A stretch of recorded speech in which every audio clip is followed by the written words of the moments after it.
Boa noite, amada igreja. Louvado seja o santo nome do nosso Deus e Pai. Bom estarmos aqui. Nos enchermos do Espírito é sempre bom. Estarmos ouvindo a palavra e sermos praticantes da mesma é excelente. Sabendo de que nada poderá nos separar do amor de Deus que está em Cristo Jesus por nós. Nada. No entanto, eu gostaria que vocês prestassem atenção. Gostaria que vocês realmente meditassem naquilo que vai ser ministrado. Assim como você esteve compenetrado no louvor, esteve em adoração, te peço que com o mesmo espírito de adoração você ouça a palavra do Senhor. Em Efésios capítulo 4, versículo 31. Carta de Paulo à igreja de Éfeso, capítulo 4, versículo 31.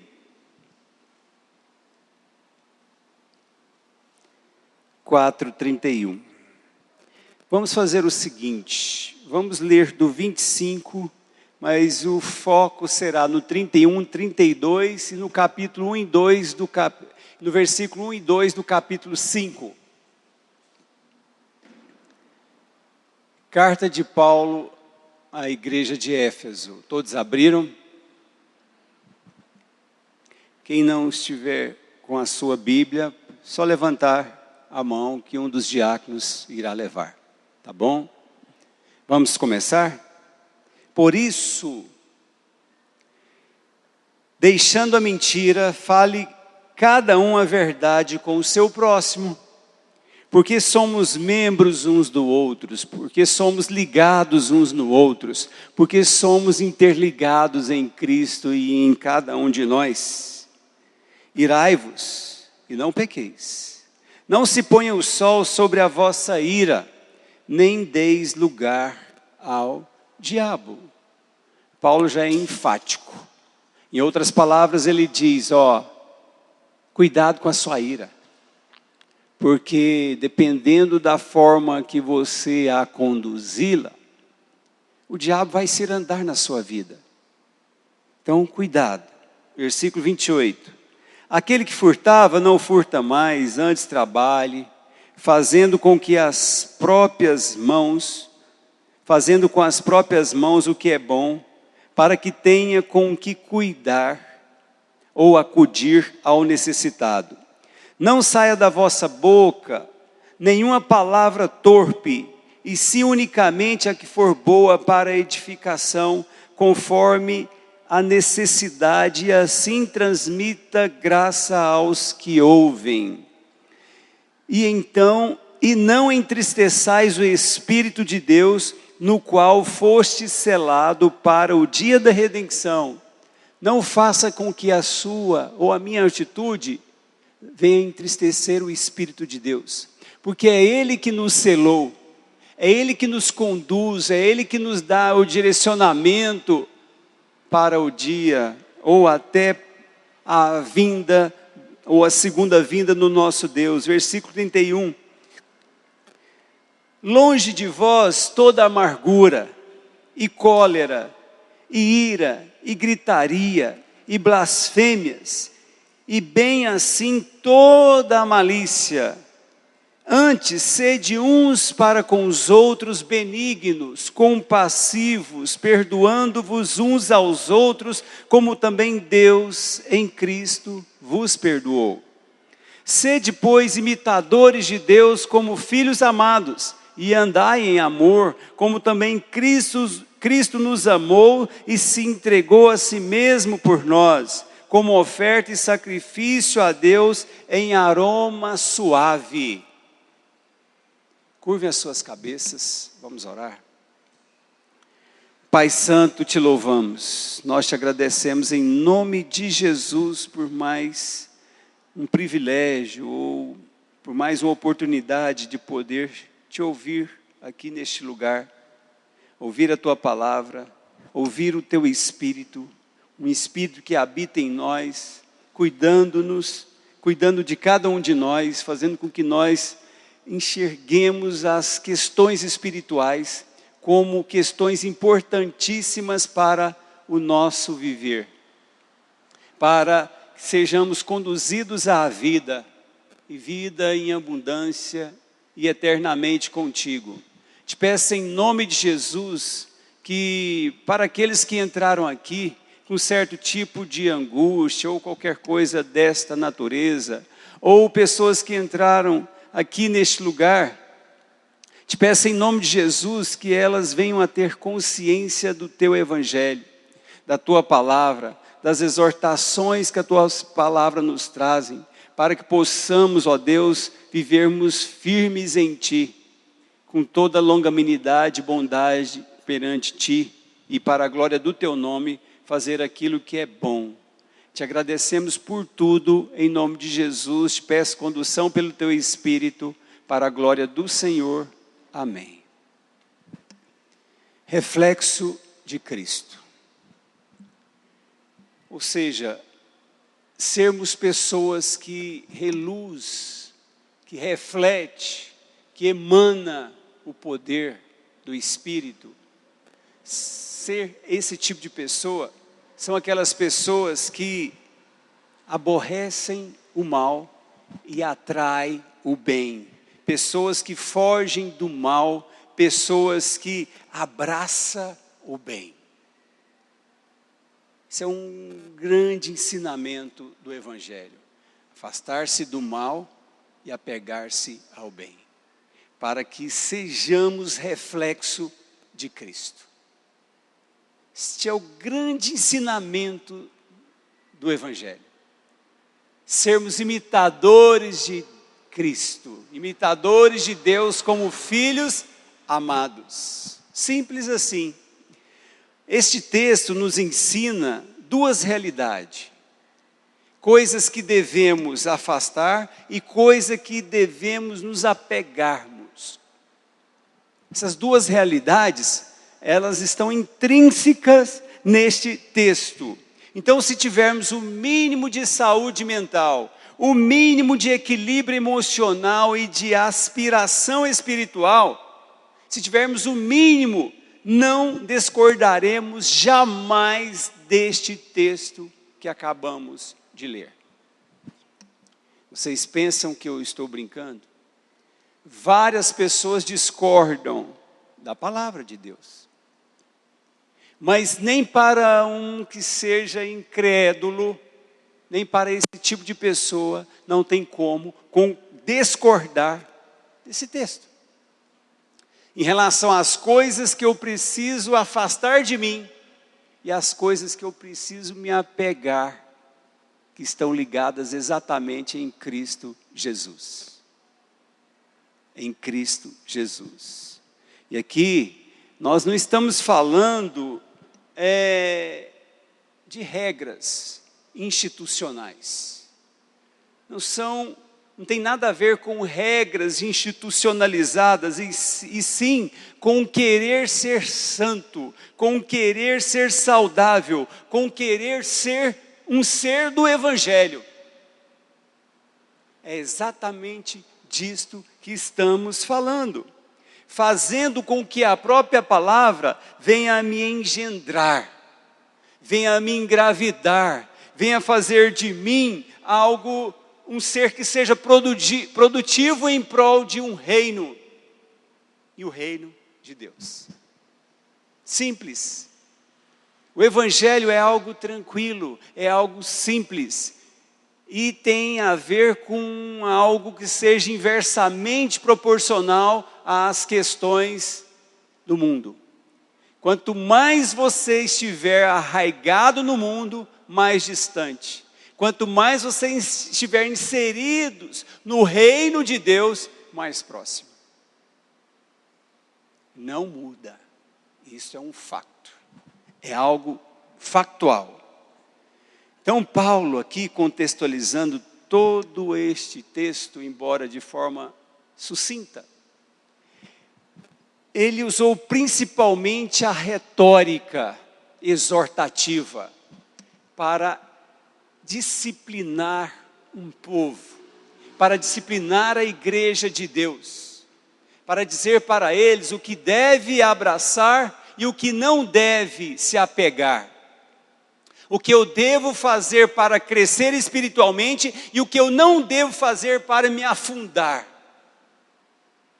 de forma intrínseca nas trevas.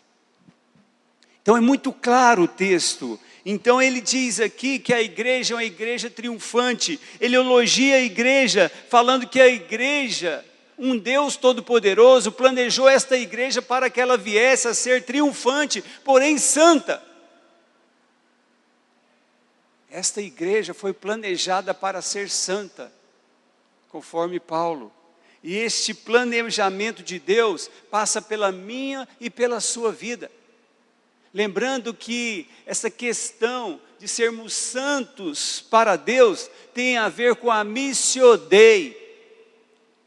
Tem a ver com a missio Dei, com a mensagem, com a missão integralizada de Deus para as nossas vidas. Aonde eu cuido do meu corpo, da minha alma e do meu espírito. Eu sou um ser integralizado e vou expandindo tudo isto, cuidando de todos e de tudo. Tudo que estiver ligado à vida, eu preciso cuidar. É o que o Evangelho nos ensina claramente. Então, com este convencimento em tom exortativo, ele chega lá no finalzinho desta carta, no capítulo 6, versículo 10 em diante, e de forma estarrecedora, mas aberta, verdadeira, ele diz que a nossa luta não é contra carne nem sangue, e sim contra os principados, contra as potestades, contra os dominadores deste mundo tenebroso, contra as hostes espirituais da maldade que habitam nas regiões celestiais.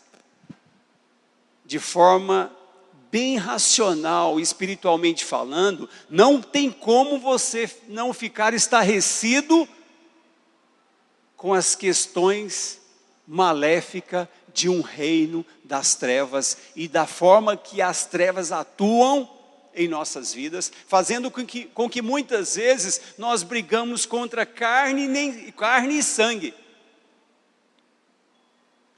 Então ele nos mostra claramente, de forma estarrecedora e empolgante até, onde ele nos mostra ali uma batalha que é espiritual e que deve ser vencida na mente e no coração. Na mente e no coração. Com isto, ele no versículo 31 do capítulo 4, ele nos ensina a primeira coisa de que eu devo afastar. Afastando-se do mal. A primeira coisa maléfica é a terrível amargura. A terrível amargura, ela é uma bomba de destruição coletiva. Aonde estivermos inseridos e amargurados, nós abarcaremos as pessoas que estiver à nossa volta.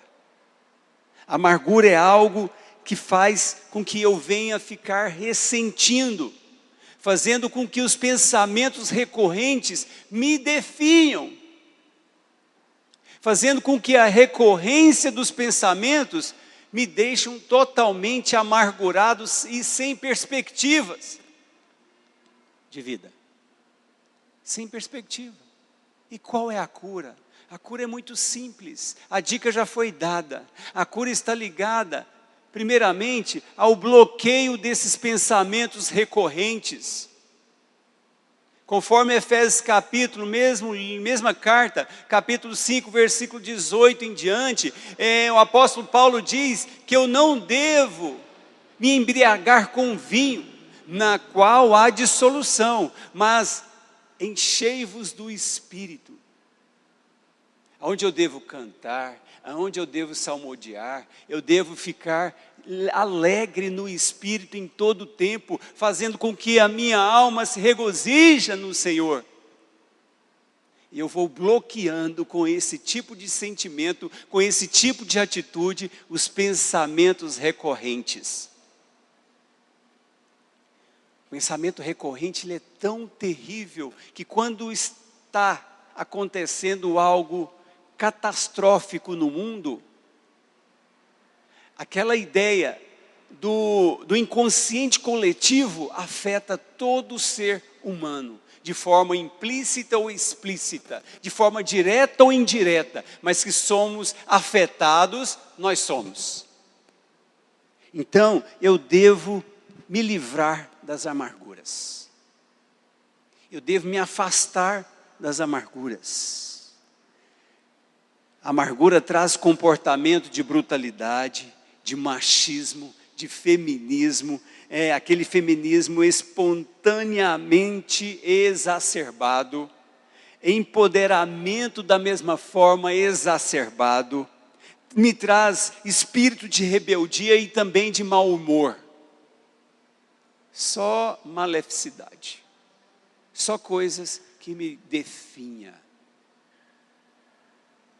Eu digo a você, em Cristo é totalmente possível me livrar das amarguras.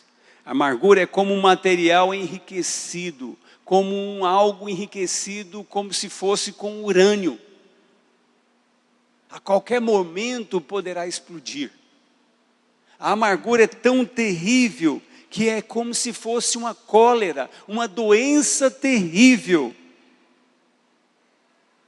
E a primeira família colérica que tivemos, relatadamente na palavra, tem a ver com Lameque, um polígamo, o primeiro polígamo. Ele matou um porque teve uma rixa com ele. E matou o outro exatamente porque foi pisado por ele. Totalmente através de motivo fútil, o primeiro colérico matou no mínimo 2 pessoas. Gênesis capítulo 4, versículo 19. Então a cólera raramente tem cura. É preciso estarmos atentos e arraigados no Evangelho para que sejamos ou estejamos por debaixo de algo poderoso como o nosso Deus para aplacar a ira da cólera em nossa vida. Raramente. Temos que nos esforçarmos muito.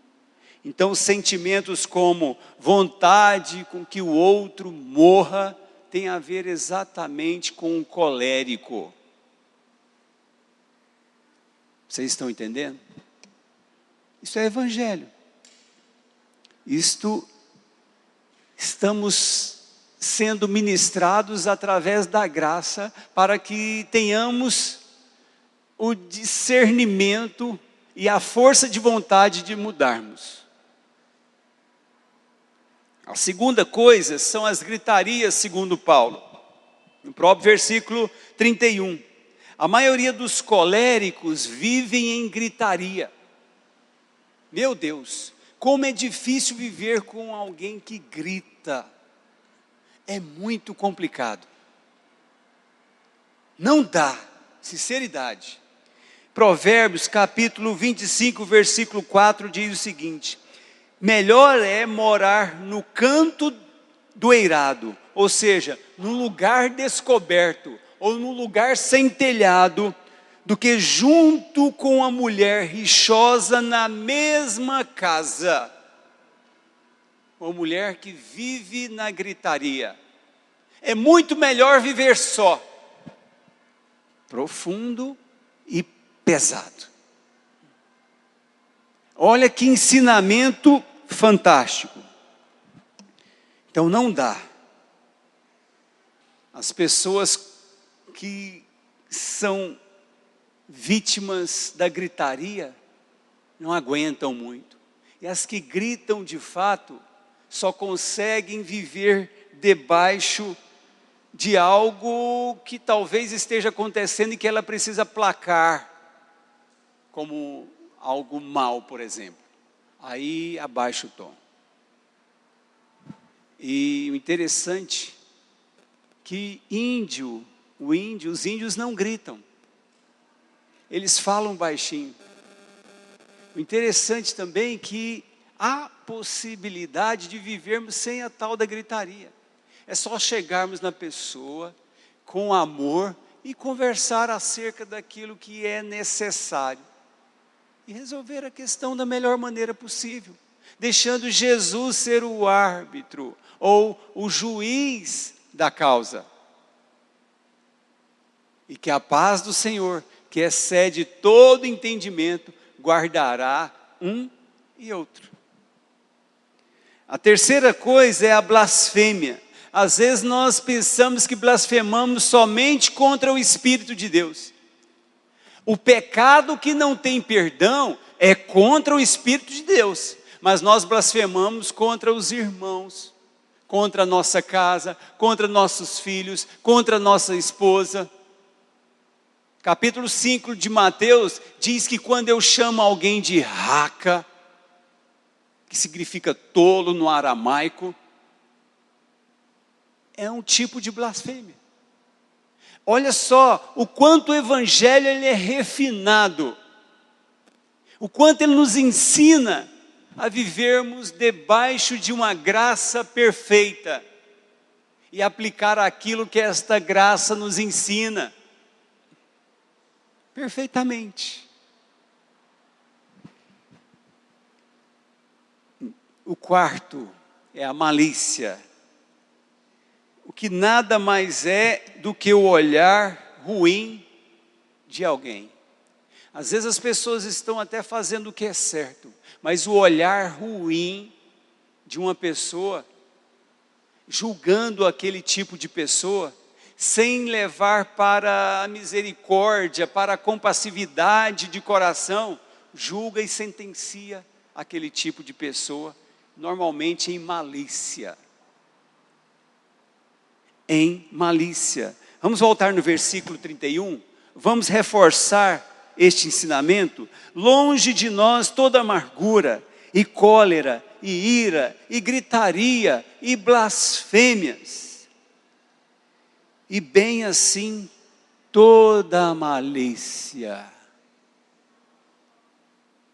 Nós homens, sem Jesus principalmente, como somos maliciosos em relação às mulheres.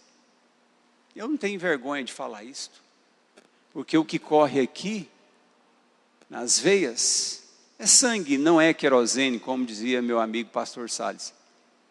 É sangue. Agora Jesus ele vai nos moldando, Jesus ele vai nos depurando, Jesus ele vai fazendo com que o nosso olhar seja um olhar sem malícia. Como é difícil o olhar malicioso. Deus me livre de mim mesmo num passado talvez distante. O meu falar era muito malicioso. Mas graças a Deus que temos um Deus que faz de um ser pequenino como eu e como você, não é só eu não. Faz de nós seres que vai aprendendo, porque a vereda do justo é como a luz da aurora, vai brilhando mais e mais até se tornar dia perfeito. Provérbios capítulo 4, versículo 13. Simples, simples. A malícia é como se fosse um dogma, uma crença, um preceito dos ignorantes. É um ser, e um ser humano inteligente, obviamente, não é assim. Ele é simples, prudente e discerne tudo. Discernimento é um dom do Espírito de Deus. Discernimento de espírito, discernimento de situações, discernimento de olhares, discernimento de olhares. Mateus capítulo 6, versículo 22, é muito claro. Lá diz claramente que os olhos é a lâmpada do meu ser, é a lâmpada do corpo. Se os meus olhos forem bons, todo o meu corpo será luminoso ou terá luz, mas se forem maus, meu Deus, eu habitarei numa treva ou em trevas terríveis. E assim está dividido. Coisas para a gente abraçar, versículo 32, vamos para o texto? Antes de tudo, sede uns para com os outros benignos, compassivos, perdoando-vos uns aos outros, como também Deus em Cristo vos perdoou. Deus em Cristo nos perdoou primeiro. E eu não perdoarei? Ou não perdoo? E aí? A dívida maior, eu já fui perdoado dela. E não perdoarei, ou não perdoo um mísero centavo de cruzeiro, ou de cruzado, ou de real, ou de dólar. Que é a minha dívida para com Deus. Deus perdoou aquilo que era imperdoável pelos homens. E ao mesmo tempo, botando o Espírito dele em nós, pede para que perdoemos uns aos outros, que de fato, sob o nosso ponto de vista, são dívidas pequenininhas. Então, coisas para a gente abraçar, conforme o Espírito Santo de Deus. A primeira, a benignidade. Mas eu não nasci benigno, como diz Davi lá no Salmo 51, versículo 5. Em iniquidade nasci, desde o ventre da minha mãe, num ventre de iniquidade eu vim. Eu nasci. E agora, por ter nascido em iniquidade, que é a primeira vida, ou seja, eu nasci a primeira vez fisicamente, mas se eu tiver nascido a segunda vez, que é um nascimento vindo do alto, do Espírito, se eu nasci espiritualmente, eu não posso perdoar? Eu não posso ser benigno? Então a benignidade é algo que é perfeitamente possível em nossas vidas, perfeitamente possível. Perfeitamente possível. Não nascemos com as benesses que temos hoje. Nós nascemos sim em iniquidade.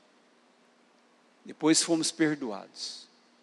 E agora somos transformados. De fé em fé, de glória em glória. E assim como que metamorfoseados, dia após dia, somos. Saiba que para atingir este nível de sermos benignos, este nível é preciso decidir olhar por outro ângulo, olhar com os olhares de Jesus. Desta forma, as coisas vão realmente fazendo sentido em nossas vidas. A segunda coisa é a compassividade. Para o mal, basta nos entregarmos, não precisamos fazermos nada. Mas para que sejamos compassivos, precisamos nos esforçarmos. Precisamos nos esforçarmos. E o primeiro ponto é adquirir o hábito de sermos compassivos. Exercitarmos a compassividade. Principalmente sermos tolerantes. Como somos intolerantes com as pessoas. Às vezes julgamos as pessoas por ter um grau de intelectualidade menor numa área. Talvez eu sou ignorante numa área, de repente em uma outra área, de repente eu seja um pouquinho mais privilegiado, de repente seja de fato o segmento em que eu atuo, naquele segmento eu posso ser mais privilegiado que você, mas em milhões de outras áreas nós somos ignorantes, portanto precisamos ser compassivos com as pessoas. Isso é necessário que um cristão seja assim. Então, ser tolerante não existe cristão sem a tolerância. A terceira coisa é ter um coração perdoador. Ser compassivo é entrar na dimensão do perdão natural. Agora, óbvio que o natural, os pagãos fazem. Agora quero ver você ser um ser compassivo e perdoador de forma diferenciada. Só é difícil perdoar, só é difícil sair da amargura, da cólera, para quem de fato não quer caminhar no caminho estreito. Aí é muito difícil, muito difícil. Então, ter um coração perdoador é viver cheio da graça do Espírito. Cheio da graça. A pessoa que perdoa, ela é sempre pronta para perdoar. Pode pisar no seu calo. Se você for uma pessoa compassiva, pisou no seu calo, obviamente e automaticamente, é perdão na certa. Você não pensa duas vezes. Agora tem pessoas que são tardias no perdão. E o perdão vai corroendo, o perdão vai condoendo, o perdão vai, a falta de perdão, na verdade, vai causando males terríveis. E ela não perdoa. Não.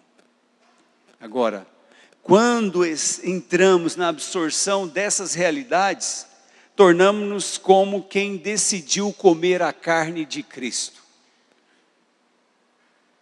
Tornamos-nos como quem decidiu comer a carne de Cristo, onde a resposta disto tudo é de fato o perdão instantâneo.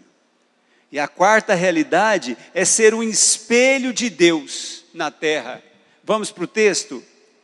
Versículo 1 do capítulo 5. Sede, pois, imitadores de Deus como filhos amados, e andai em amor, como também Cristo nos amou, e se entregou a si mesmo por nós, com oferta e sacrifício a Deus em aroma suave.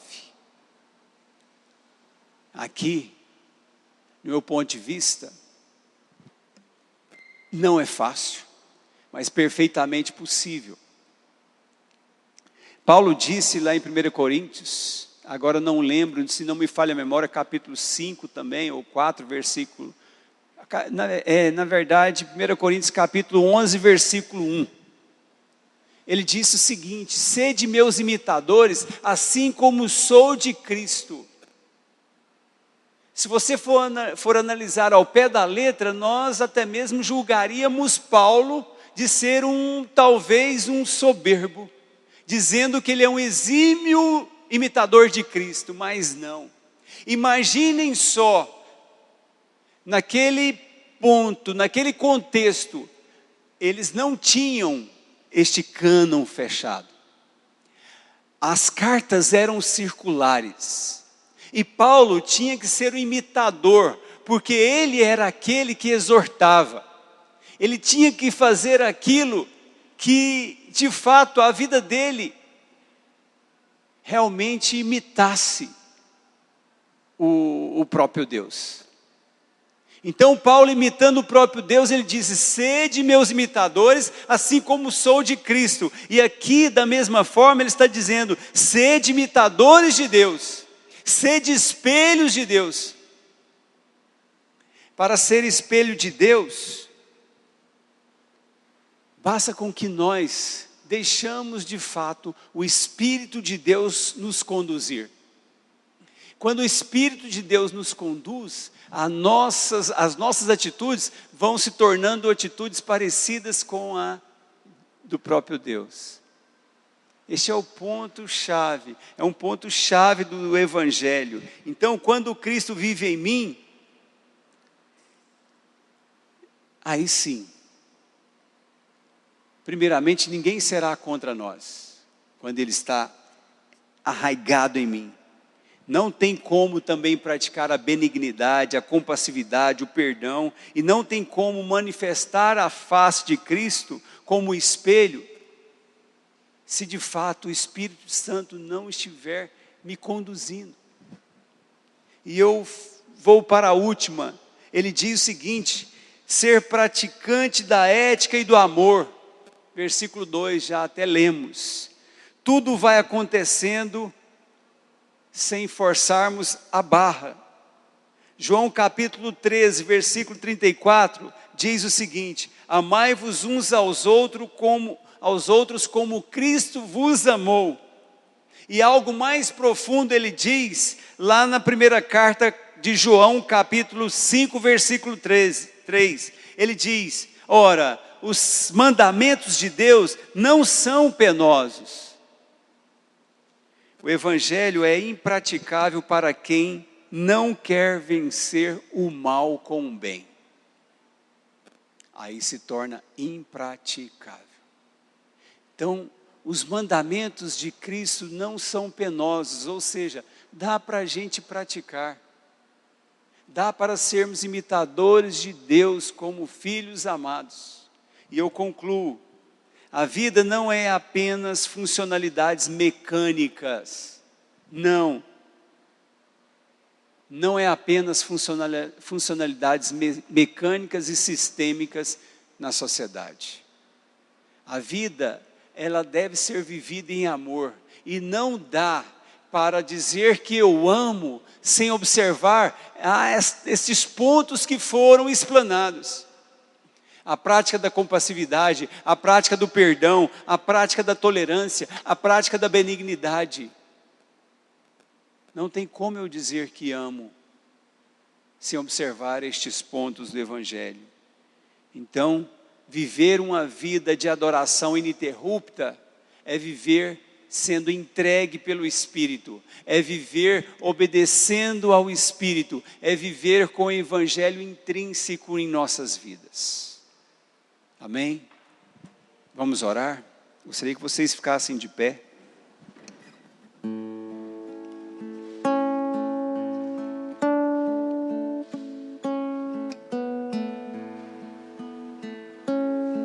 Neste meio prazo, eu vou orar e depois eu gostaria que os diáconos trouxessem os elementos da Santa Ceia para ser consagrados, tá bom?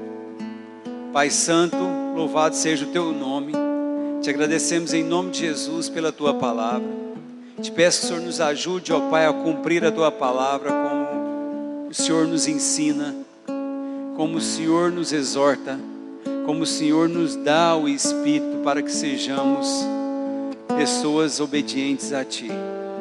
Nos ajude, ó Deus, em nome de Jesus, que possamos, ó Deus, praticar a benignidade, a amabilidade, o amor, o domínio próprio, a mansidão, que é aquilo que temos do Senhor em nossas vidas, pelo Espírito. Seja com cada um, ó Pai, seja com cada um que entrou aqui, que todos possamos serem mudados pelo Senhor, ó Deus, pelo Teu Espírito. Ajude-nos, ó Deus, nas nossas fraquezas.